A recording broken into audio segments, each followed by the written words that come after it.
Welcome to The Explainer. Today, we're taking a fascinating, completely non-judgmental journey literally from the mind to the shared body. Our goal? To really unpack the clinical science behind human sexuality and pleasure. Let's just dive right in. So, here's our roadmap for today.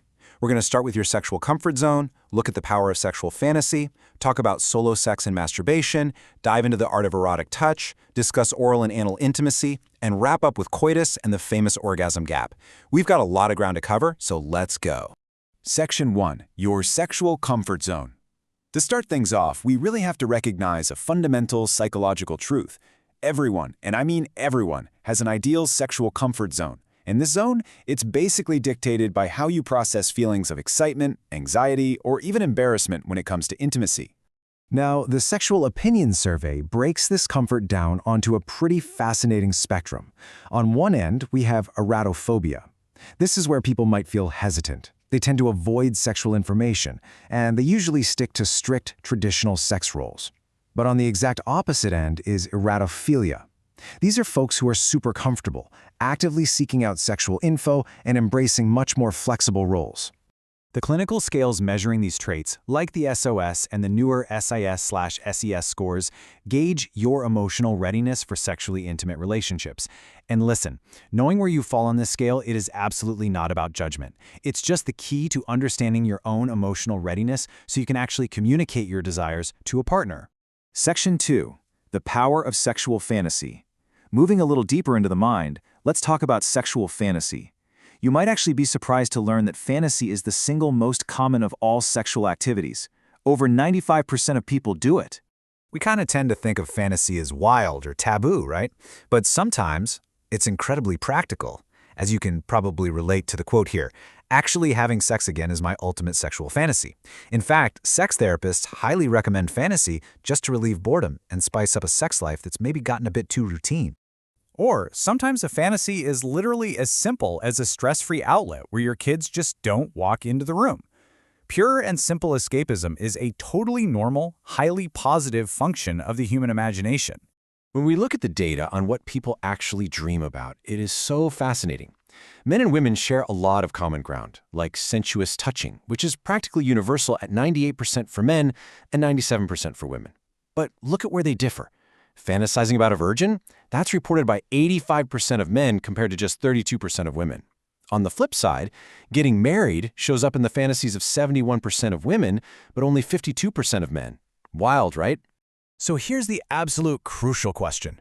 Does fantasy equal a desire for reality? The clinical answer is a resounding no. Plenty of people have taboo or forbidden fantasies, think forced sex, or really extreme scenarios that they would absolutely never, ever want to experience in real life. The mind is just a safe playground. Now, bringing those thoughts into the real world, that can be tricky. Sharing fantasies can massively enhance intimacy, sure, but just looking at the expressions on these awkward seals perfectly captures how couples actually feel. They're often super hesitant because of a very real fear of embarrassment, judgment, or rejection. And obviously, we can't talk about fantasy today without bringing up the internet. Online access has completely radically transformed how we experience sexual fantasy. It's this massive stimulus for solitary arousal, education, and mutual exploration for couples who are just looking to expand their horizons. Section 3. Solo sex and masturbation. Okay, now we're bridging from the mind to the physical body, exploring solo sex and shattering some pretty deep-seated historical taboos. Believe it or not, the medical establishment used to be terrified of this topic. Literally terrified. Back in 1904, Dr. William Walling published a book called Sexology, where he gravely warned that masturbation would lead to sickness, physical wasting, and, no joke, even death.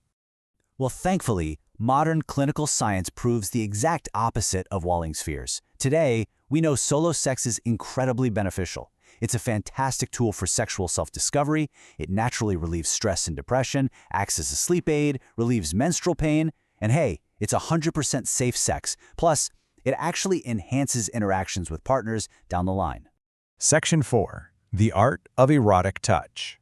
So, graduating from solo discovery, we're now entering the realm of shared intimacy with erotic touch. Erotic touch goes way beyond just what we call foreplay. Deep kissing and tactile communication are integral parts of lovemaking, used almost universally by couples.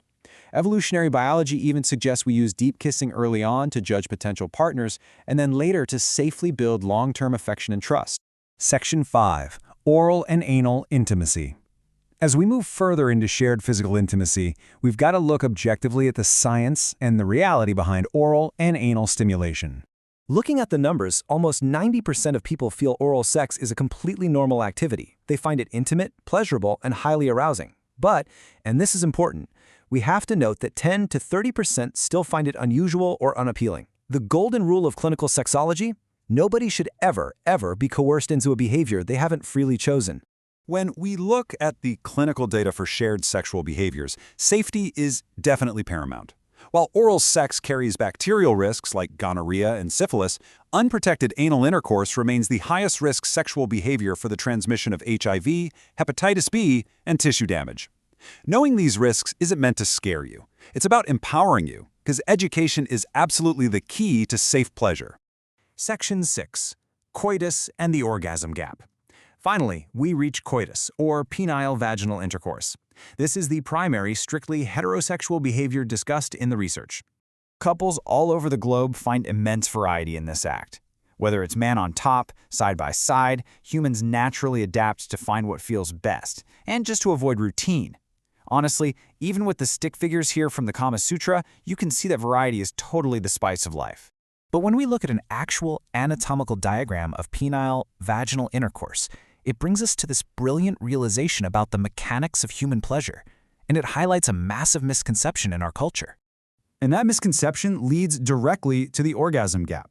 Here's the truth. At least half of all women do not experience orgasm from coitus by itself, period. Because coitus alone often just doesn't provide adequate clitoral stimulation, true sexual responsiveness usually requires that full, shared spectrum of the erotic touch and intimacy we've been talking about today. So, we leave you with this thought to empower your own journey, knowing your own sexual comfort zone, and recognizing the reality of the orgasm gap. How will you actively communicate your desires and bridge that pleasure gap with your partner today? Thank you so much for joining me on this explainer, and keep exploring.